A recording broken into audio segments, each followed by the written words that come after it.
한 건축가에게 이런 질문을 하였습니다. 선생님께 가장 감동적인 건축물은 무엇이었습니까? 건축가는 유명한 디자이너의 건물이나 유서 깊은 유적을 말하지 않았습니다.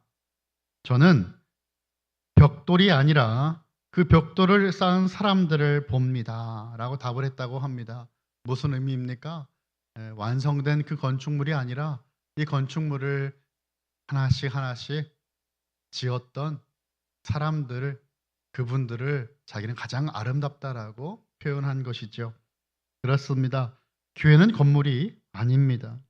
교회를 이루는 것은 결국 우리들입니다. 그래서 제가 본 교회 이름 중에 참으로 인상적인 교회 이름이 있었는데 그 교회 이름을 영어로 보니까 We are Church라고 하는 교회였어요. 우리가 교회라고 하는 이름입니다. 건물은 아름다울 수 있지만 진정한 교회는 헌신된 성도들의 눈물과 기도로 세워집니다. 오늘 본문 속의 데살로니가 교회도 바로 그러한 교회였어요. 우리는 데살로니가 전서를 통해서 은혜를 나누고 있는데요. 데살로니가 전서 2장 17절과 18절을 보면 사도 바울이 데살로니가 성도들을 다시 만나러 가려고 노력을 많이 했지만 사탄에 의해서 좌절되었다라는 것을 우리는 볼 수 있습니다. 바울에게는 그러한 간절함이 있었어요. 결국 이러한 간절함으로 디모데를 데살로니가로 보내게 되었던 거죠. 그리고 그 이후 디모데가 돌아와서 데살로니가 성도들에 대한 기쁜 소식을 전해주는 것입니다. 데살로니가 성도들은 환난 중에서도 믿음을 지켰습니다. 사랑 안에 굳게 서 있었습니다. 이 소식을 들은 바울은 오늘 보면 8절의 말씀을 전하고 있는데요. 제가 새 번역을 좀 준비했습니다. 번역이 좀 다른데 한번 우리 같이 한 목소리 읽어볼까요? 시작. 여러분이 주님 안에 굳게 서 있으면 이제 우리가 살아있는 셈이 되기 때문입니다. 아멘. 우리가 살아있는 셈이기 때문입니다. 예. 개역 개정의 성경은 우리가 이제는 살리라 라고 표현하는데 이 좀 느낌이 좀 많이 다르지요. 데살로니가 성도들이 모든 공경과 환난 가운데서도 굳건히 서 있는 그 모습을 볼 때면 그들의 믿음을 볼 때 바울은 위로를 받았어요. 성도들이 힘듦을 이기고 믿음을 지키고 오히려 교회를 든든히 세워감을 보는 바울은 자신들에게 새로운 생명을 준 것 같다라고 고백할 만큼 이 소식은 참으로 기쁜 소식이었습니다. 오늘 본문에 나타난 교회를 위한 헌신을 살펴보면서 하나님께서 저와 여러분에게 원하시는 참된 헌신 무엇일까? 교회를 세우는 그 헌신은 어떤 헌신일까를 한번 살펴보면 좋겠습니다. 첫 번째 헌신은 환난 중에서도 서로를 세우는 헌신입니다. 우리가 이제 헌신하면 이제 뭐 헌신 예배도 떠오를 것이고 또 어떤 교회 봉사가 떠오를 수 있어요. 근데 이제 헌신을 강요하다 보면 말이죠. 이게 받는 분들은 굉장히 상처가 될 때가 있습니다. 더 하란 말인가? 나만 하란 말인가? 라고 하는 어떠한 그 마음의 무거움이 생길 때가 있어요. 근데 성경 보니까요. 이 헌신이라고 하는 것은 내가 헌신하여 섬길 때 누군가가 세워지고요. 누군가의 헌신으로 섬길 때 내가 세워지더라라는 것이에요. 그래서 헌신은 서로가 서로를 세우는 헌신입니다. 함께 망하고 함께 쓰러져가는 헌신이 아니라 함께 세워나가는 헌신을 바울은 우리에게 말씀하는 것이죠. 우리 방금 읽었지만 1절부터 3절까지를 한 번 더 다시 한번 읽어보면 좋겠습니다. 우리 내용을 잘 한번 기억하시면서 우리 1절부터 3절까지를 한 목소리로 같이 한번 읽겠습니다. 시작. 이러므로 우리가 참다 못하여 우리만 아덴에 머물기를 좋게 생각하고 우리 형제 곧 그리스도의 복음을 전하는 하나님의 일꾼인 디모데를 보내노니 이는 너희를 굳건하게 하고 너희 믿음에 대하여 위로함으로 아무도 이 여러 환난 중에 흔들리지 않게 하려 함이라. 우리가 이것을 위하여 세움 받은 줄을 너희가 친히 알리라. 아멘. 이 말씀의 배경을 좀 살펴보면요. 바울은 실라와 디모데를 베레아에 남겨둔 채 자신은 베레아 성도들의 호의를 받고 아덴으로 이동을 하였습니다. 이 장면이 사도행전 17장 15절인데요. 한번 제가 읽어볼게요. 바울을 인도하는 사람들이 그를 데리고 아덴까지 이르러 그에게서 실라와 디모데를 자기에게로 속히 오게 하라는 명령을 받고 떠나니라 라고 말씀합니다. 바울이 아테네에 있는 그 동안 디모데와 실라가 마기도냐에서 아테네로 와서 이제 합류를 할 것으로 보여집니다. 하지만 오늘 본문에 보면요, 1절과 2절을 보면 바울과 실라는 아테네에 체류하고요, 디모데를 다시 데살로니가로 파송한 것으로 보여지죠. 우리는 단순히 성경에서 말씀하니까 그냥 그런가 보다, 보냈나 보다, 도착했나 보다 라고 생각할 때가 있어요. 그런데 여러분, 지금 이 사도 바울이나 아니면 바울과 함께하는 선교팀 디모데가 여행을 하는 그 여행은 오늘날처럼 결코 쉬운 것이 아니었습니다. 목숨을 걸고 떠나야 되는 여행길인 것이죠. 그럼에도 불구하고 교회를 위하여 자신들의 안위를 뒤로 하고 이 지금 장거리 여행을 다시 떠나는 거예요. 마다하지 않았습니다. 디모데에게 네가 가라라고 했을 때 어떤 자신의 생각이나 아니면 부정적인 의견들을 제시하지 않고 그대로 순종하는 디모데입니다. 이런 헌신이 있었다는 거예요. 이런 헌신적인 교회 지도자들의 모습을 볼 수가 있습니다. 결국 우리 형제 그리스도의 복음을 전하는 데 있어서 하나님 동역자 디모데를 파송하였어요. 요 몇 주 사이에 저는요, 지방에서 목회하시는 목사님들과 만날 기회가 종종 있었습니다. 이제 목사님들이 하시는 말씀 가운데 동일한 주제가 있었는데 그것은 정말 부교육자 찾기가 너무 힘들다.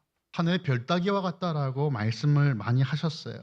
부목사님을 찾기도 물론 힘들지만 전도사님 찾기가 그렇게 힘이 들다라고 말씀들을 많이 합니다.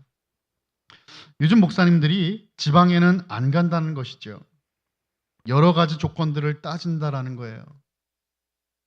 부교육자로 섬기는 교회도 세상에서 일을 자리를 찾는 것과 비슷하게 생각을 하는 것 같습니다. 마치 대기업에 취업을 해야 그 다음 스텝이 안정적이라고 생각하는 그 생각들처럼 목회자들도 그 사이에서 그러한 생각들을 하는 것 같아서 그 말을 들을 때 참 마음이 힘들었습니다. 뿐만 아니라 우리가 속한 합동교단, 신학교인 총신이나 통합교단의 장신도 모두 신학생들 모집이 예전 같지 않습니다. 정말 이 사역자의 길을 걷고자 목사가 되기 위하여 삼수, 사수하여 공부를 하여 신대원을 갔어요.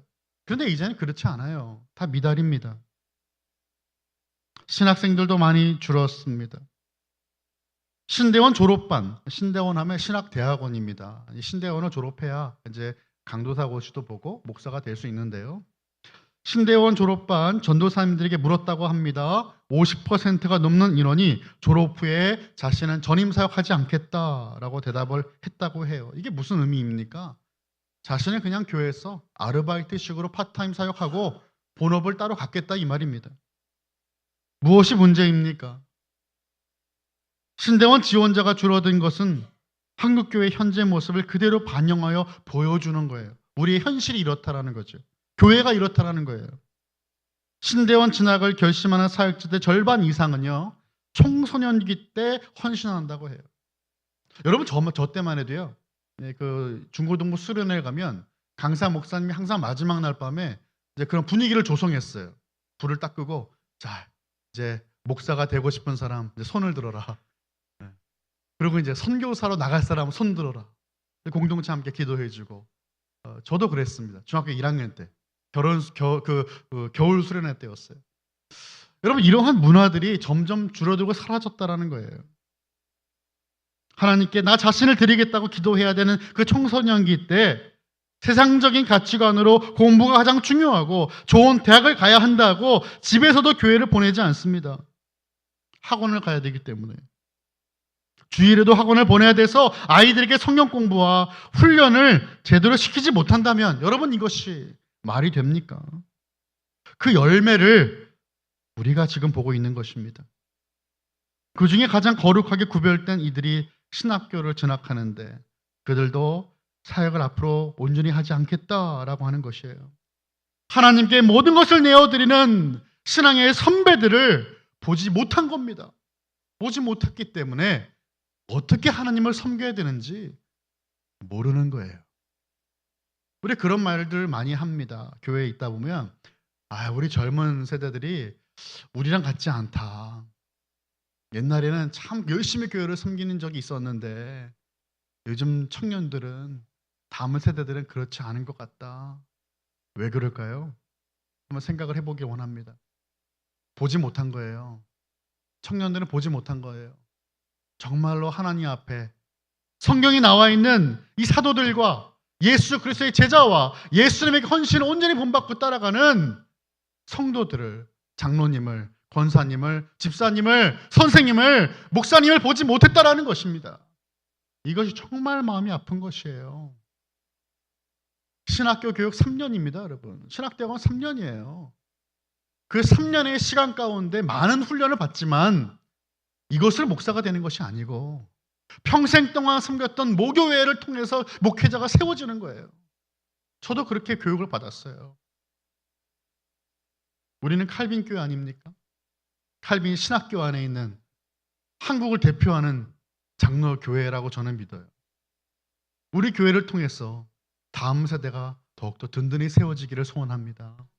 여러분의 아름다운 헌신과 그리스도를 향한 그 뜨거운 사랑과 주님의 사명을 끝까지 붙드는 그 모습들이 우리만을 위한 것이 아니라 우리의 자녀들이 세워지고 그 자녀들이 세워지고 다음 세대가 세워질 때에 한국교회가 회복될 줄 믿습니다. 바울은 자신과 선교팀이 전한 복음을 1장 5절에서는요 우리의 복음이라고 말씀했고 2장 2절에서는 하나님의 복음이라고 말씀했고 오늘 본문 2절을 보니까 그리스도의 복음이다 라고 말씀합니다. 그리스도께서 십자가에서 죽으시고 부활하심으로 우리를 구원하신 그 정말 주체가 예수 그리스도다라는 것이죠. 이것이 복음의 핵심이라는 거예요. 디모데를 파송한 목적은 분명했습니다. 데살로니가 성도들의 믿음을 굳게 하고요. 그들이 상실감에 빠져 있을 것 같아서 성도들을 위해서 디모데를 파송하였어요. 데살로니가 성도들은 많은 환난 가운데 있었습니다. 무엇보다 흔들리지 않는 믿음이 그들에게 필요했어요. 교회를 굳건히 세우기 위해 디모데를 파송한 것이죠. 바울에게는 꼭 필요한 든든한 동역자가 바로 디모데였습니다. 가장 사랑하는 그를 지금 파송하는 그 바울의 마음은 어떻겠습니까? 데살로니가 교회를 세우자마자 어쩔 수 없이 떠나야 되었던 바울은 사랑하는 동역자, 아들과 같은 그 디모데를 그들에게 보내면서 이 교회를, 사랑하는 교회를 위로하고 세우기를 원했던 거예요. 2절의 후반부와 3절을 보시면 이렇게 말씀하고 있어요. 제가 보겠습니다. 이는 너희를 굳건하게 하고 너희 믿음에 대하여 위로함으로 아무도 이 여러 환난 중에 흔들리지 않게 하려 함이라. 우리가 이것을 위하여 세움 받은 줄을 너희가 친히 알리라. 바울은 사탄이 그들의 믿음을 흔들려고 할 때 무너지지 않도록 그들을 강하게 만들고 세우기를 원했습니다. 시련 앞에 믿음을 지키도록 격려하기를 원했어요. 격려해야 돼요. 세워줘야 돼요. 바울은 박해로 인해서 아무도 믿음이 흔들리지 않도록 돕는 것이 이 사역자들의 세움의 목적이다라고 말씀하는 거예요. 바울 선교팀은 불신자들에게 복음을 전할 뿐 아니라 신자가 된 그 이후에도 그들의 믿음이 흔들리지 않도록 교육하고 격려하는 일에 힘을 쏟고 있습니다. 여러분, 복음을 전하는 것, 예수님 믿지 않는 이들에게 예수님의 복음을 전하는 이 전도의 사역 물론 중요합니다. 그런데 이 전도의 사역만큼 중요한 것이 무엇입니까? 성도들이 건강하게 세워질 수 있도록 양육하고 훈련하는 그 일은 무엇보다도 중요한 교회가 감당해야 될 사명이고 사역인 것입니다. 존 칼빈은 이렇게 말하였어요. 우리가 교리의 주의를 기울이는 것은 대단히 중요한 일로 보인다. 교사들은 단지 단 하루나 한 달 동안 사람들이 그리스도를 믿도록 하기 위해서 임명된 것이 아니라 이미 시작된 믿음을 완전하게 할 목적으로 임명된 사람들이기 때문이다라고 말합니다. 목회자, 교사들, 말씀을 가르치는 그 일들이 교회에 세워진 목적은 한순간에 복음을 믿게 하는 것을 끝나는 것이 아니라 예수님 오시는 그날까지 이들을 말씀으로 세우는 목적이 있다는 것이에요. 성숙된 신앙인으로 훈련하는 목적이 있다라고 말씀하는 것입니다.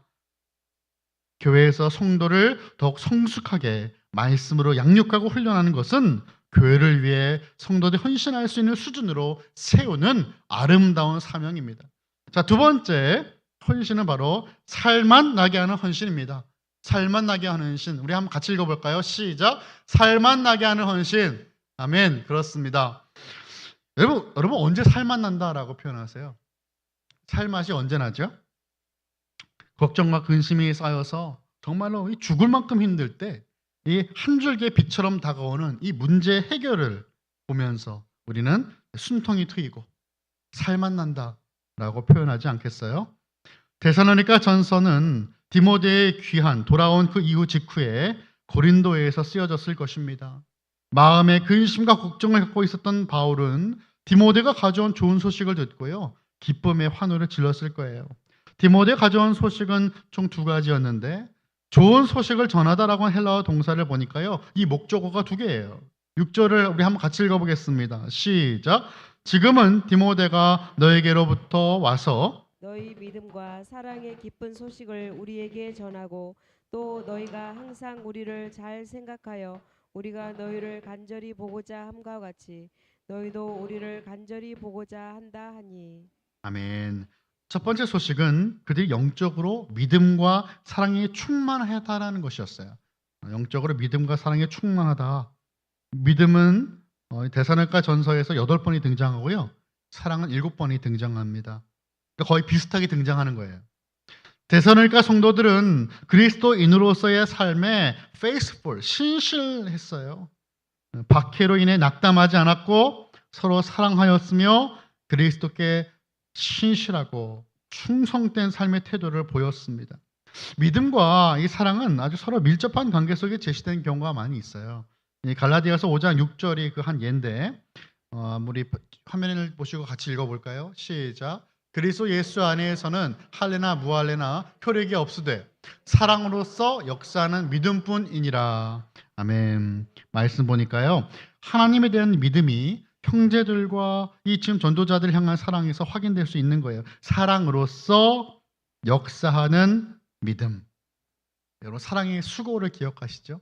수고할 때 사랑으로 해야 한다는 것. 마찬가지로 이 사랑으로서 역사하는 그 믿음을 지금 바울은 말씀하죠. 그래서 이 지금 데살로니가 교회에 있는 이 아름다운 이 지금 믿음과 사랑의 모습을 지금 기뻐하고 있는 것이고요. 두 번째는 그들이 바울의 선교팀에 대한 좋은 기억을 갖고 있다라고 하는 소식이었어요. 지금 이 둘째 소식은 그들이 바울의 선교팀에 대한 좋은 기억을 계속 가지고 있었다는 것인데, 바울이 어쩔 수 없이 데살로니가를 떠날 수밖에 없었던 이 과거의 상황에 대해서 정말 감사하게도 데살로니가 성도들은 이것을 충분히 이해하고 있었다라는 것이고요, 나쁜 감정을 갖고 있지 않았다라는 것입니다. 뿐만 아니라 디모데의 그 말씀을 보면 이 바울과 선교팀을 이 데살로니가 성도들이 아주 간절히 보고 싶어 한다라는 소식도 함께 전하고 있어요. 이것이 얼마나 기쁘다라는 거죠. 7절의 말씀도 함께 같이 읽어보겠습니다. 시작. 이러므로 형제들아, 우리가 모든 궁핍과 환난 가운데서 너희 믿음으로 말미암아 너에게 위로를 받았노라. 아멘. 우리가 말씀을 이렇게 나누는 것처럼 이 데살로니가 교회 성도들만이 아니라 바울과 선교팀도 동일하게 어려운 시간을 겪었어요. 모든 궁핍과 환난 가운데서라고 말씀하죠. 이러한 선교팀에 지금 디모데가 좋은 소식을 전했어요. 믿음이라고 하는 단어로 정리하고 요약했습니다. 이 메시지가 선교팀에게는 너무나 큰 위로가 되었던 것이죠. 8절, 그러므로 너희가 주 안에서 굳게 선즉 우리가 이제는 살리라. 아멘. 여러분, 이 말씀을 의역을 하면 이런 의미예요. 물론 우리 세 번역도 읽었지만 데살로니가 성도 여러분이 주님 안에서 굳게 서 있다라는 것을 이제 알았으니 우리는 살맛이 납니다. 우리가 이제 살맛 납니다. 숨통이 튀었고 이제 너무나 기쁘고 감사합니다라고 하는 표현을 지금 바울은 증거하고 있어요. 믿음 안에 굳게 서 있는 성도들이 바울과 선교팀에게는 살맛 날 정도의 소망을 주었고요, 새로운 삶을 주는 것과 같은 소식이었습니다. 성도들이 핍박에 굴하지 않고 믿음 안에서 인내했다는 기쁜 소식을 들었을 때, 여러분, 사역자들은요 기쁘지 않을 수가 없습니다. 우리 교회 사역자들에게 여러분이 힘을 더해드리고 싶으시다면 믿음의 간증을 드리십시오. 밥을 사는 것도 물론 굉장히 좋고 감사한데 밥을 사는 것보다 더 큰 힘이 되는 것은 믿음의 간증을 드리는 거예요. 할렐루야. 아멘. 그렇다고 저 밥 안 사주시면 안 되고요. 밥도 사주시고 믿음의 간증도 주시는 저와 여러분 되시길 간절히 소원합니다. 우리가 주님 안에서 얼마나 강건히 서 있는가, 오늘도 말씀으로 승리했는가를 전해 주십시오. 사역자에게 그것만큼 살맛 나게 하는 것은 없습니다. 살맛 나게 하는 이 아름다운 귀한 헌신이 우리 모든 칼빈교회 성도들의 삶 가운데 가득하시기를 간절히 소원합니다. 자, 마지막 헌신은 바로 기도의 헌신입니다. 바울은요, 이 데살로니가 교회를 향한 자신이 소원하는, 간구하는 기도를 하나님께 올려드리는데요. 오늘 우리 대표 기도하셨던 우리 최우수 안수사님 너무나 은혜롭게 또 기도를 해주셨어요. 우리 집사님 또 1부, 2부 대표 기도를 은혜롭게 인도를 해주셨는데, 우리가 예배 드릴 때죠. 예배 드릴 때 그 하는 기도를 우리가 뭐라고 하죠? 대표 기도라고 그렇게 우리가 표현을 합니다. 예배자의 대표로 예배 때에 기도를 인도한다라는 것이에요. 함께 예배를 드리는 성도들 가운데는요, 신앙이 성숙한 성도들도 있지만 그렇지 않은 성도들도 있습니다. 우리는 그 신앙을 어떻게 우리가 판단할 수가 없어요. 하나님은 아시죠. 이제 막 예수님을 영접한 믿음이 연약한 성도들도 있고, 대표 기도는 이러한 성도들을 하나님의 사랑으로 세우는, 어떻게 하면 신앙생활을 잘할 수 있고 무엇이 예배를 드리는 것인가를 알려주는, 교육하는 목적도 담겨져 있어요. 그러니까 우리가 이 대표 기도자들의 기도를 통해 배우는 거예요. 하나님 이렇게 섬기는 것이구나, 이렇게 기도를 해야 되는 것이구나, 이것을 위해 기도를 해야 되는 것이겠구나. 아무나 설 수 있는 자리가 아닙니다. 예배 때마다 우리 재직자분들 주보를 보시고 또 마음이 툭 떨어지시죠. 다음 주가 벌써 돌아왔구나. 대표 기도의 그 자리가 부담이 아니라 영광스러운 자리가 되시기를 간절히 소원합니다. 바울이 소원하는 기도의 내용은 세 가지예요. 첫째는 데살로니가를 다시 방문할 수 있도록 하나님께서 길을 열어달라라고 하는 간구를 드리고 있는데 11절입니다. 하나님 우리 아버지와 우리 주 예수는 우리의 길을 너에게로 갈 수 있게 하시오며, 무엇을 담고 있어요? 하나님의 주권을 말씀하고 있죠. 길을 열어주셔야 우리 갈 수 있는 것이다. 하나님 인도하셔야 우리 갈 수 있는 것이라고 기도를 통해 교육을 하고 있는 거예요. 두 번째는 데살로니가 성도 서로와 모든 사람에 대해 사랑이 차고 넘치게 해달라고 하는 간구를 드리고 있는데 12절은 같이 보겠습니다. 시작. 또 주께서 우리가 너희를 사랑함과 같이 너희도 피차간에 모든 사람에 대한 사랑이 더욱 많아 넘치게 하사. 아멘. 분명히 사도 바울이요, 서로를 사랑하는 것에 내가 할 말이 없다라고 그랬어요. 그런데 지금 또 뭐라고 말씀하냐 하면은, 우리가 너희를 사랑한 것처럼 너희도 피차, 서로가 서로 간에 모든 사람에 대한 사랑이 넘치게 하기를 원한다라고 간구하고 있는데, 이 말씀 무슨 의미가 될까요? 만족하면 안 되고 모든 사람에 있어서 서로가 서로를 사랑해야 한다라고 하는 메시지가 담겨져 있는 것이죠. 자, 세 번째, 마지막 세 번째는 그들의 마음이 흠이 없도록 마지막 날에 하나님 앞에 세워지기를 간구하고 있습니다. 우리 13절도 같이 한 목소리 또 읽어보겠습니다. 시작. 너희의 마음을 굳건하게 하시고 우리 주 예수께서 그의 모든 성도와 함께 강림하실 때에 하나님 우리 아버지 앞에서 거룩함에 흠이 없게 하시기를 원하노라. 아멘. 아멘. 마지막 날까지 어떻게 우리가 살아가야 될 것인가를 분명하게 증거하고 있어요. 이것이 기도였어요. 바울의 감사와 간구는 데살로니가 성도들 끝까지 교육하며 세우는 역할을 합니다. 그들이 핍박을 받는 중에 믿음을 잘 지켜온 것에 대해 격려도 하면서 그들이 완벽하지 않음을 다시 떠올리는 거예요. 성도와 모든 사람들을 향한 사랑을 통해 결국 성장하는 그 믿음을 가지고 예수님의 그 재림을 맞이해야 된다라고 하는 놀라운 권면을 주고 있습니다. 우리가 교회와 성도들을 위해 기도할 때는 이렇게 기도해야 되겠습니다. 우리가 정말로 교회를 사랑하고 성도를 사랑하면 기도할 수밖에 없는 것이에요. 기도의 헌신 바로 하나님께 올려드려야 되고, 또한 이 기도의 헌신을 보니까 예수님을 통해서 가장 먼저 배울 수 있는 헌신이 바로 기도의 헌신이었습니다. 십자가에서 돌아가시기 전날 예수님은 제자들을 위해, 교회를 위해 기도하셨어요. 우리 말씀을 잠시 보면 요한복음 17장 말씀이지요. 우리 11절 말씀 제가 한번 보겠습니다. 이렇게 말씀하세요.